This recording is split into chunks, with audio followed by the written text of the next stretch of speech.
This morning because we have a real treat for you. David Ross, our favorite chef here today. Welcome back. Morning. And throughout the morning, the rest of the show, we're going to feature 3 fall recipes because it's starting to turn. I mean, yesterday's weather was evidence of the fall is coming. And it's a great time of year to end the summer with 3 fall desserts using apples, pears, and peaches. Okay, what are we starting with? We're going to start with apple cobbler. And what I've got is obviously the apple base, and all these desserts are basically the same. They're baked fruit with a different topping. Okay. Very old-fashioned, traditional American recipes. I happen to be using Fuji apples, but you can use any kind of a sweet apple that's got a little bit of tartness. We don't want to use Red Delicious, but we could also use John O' Gold. They're too sweet and they break down in cooking. So I've just peeled and cored the apple. And I like big chunks, Teresa, because if you slice it like you would for a pie, it will break down in the cooking and kind of turn into applesauce. Gets a little too mushy. A little too mushy. And then I've just got some granulated sugar that brings out the natural sugars, cinnamon, nutmeg, and then as a thickener for this recipe, we're going to use old-fashioned tapioca. Oh, instead of flour. Instead of flour. Now, that's what our moms used to use years ago. And it's little natural pearls of tapioca that'll thicken up that sauce as it cooks. We just dot that with a little butter, and now we've got the topping. Now, cobbler, if you want to make it simple, you can buy like those tubes of biscuit dough. Oh, yeah. Yeah, and just throw those on top. Oh, just roll it out and...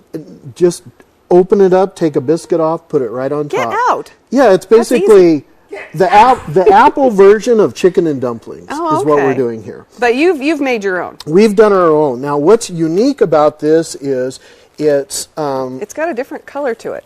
And that comes from nutmeg and cinnamon, which kind of accents the cinnamon in the apples. We've also got some brown sugar in there.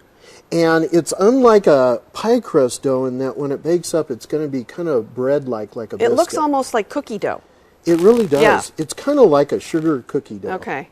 Now you're making an individual cobbler here. Well, this is like a cobbler. This is like, I guess, me or 2 other people. This is like, yeah, this would be like Mark This size. is Mark size. Okay. Whoa.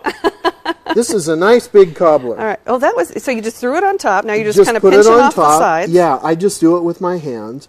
And what's a little bit different about my cobbler is that I'm going to cover the entire top with this dough. Okay. You don't need to... Some people blob it on there. They do. Kind of like dumplings again.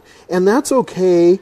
This way, it holds in all the moisture from the apples down below. And that's kind of why I put it in the glass dish. And that would go in the oven for how long?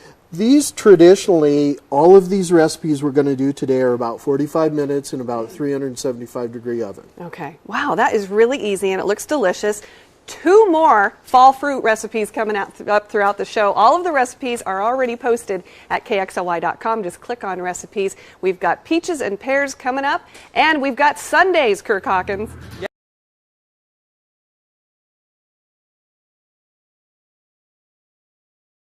And welcome back. We find ourselves back in the kitchen this morning. We're talking about some of the wonderful fruits that are in season this time of year. And as we head into fall, the desserts that are comfort foods. David Ross, our chef. And David, we've already done apple cobbler this morning. So now we're going to dive into the peaches, which have been fabulous. Yeah, peach crisp.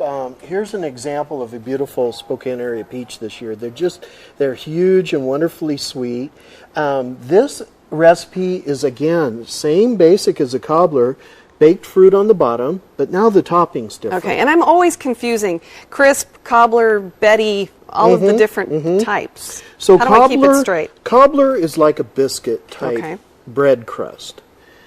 Crisp is more of a crunchy texture, and then Betty, when we get to it, is basically bread and butter. Oh, okay.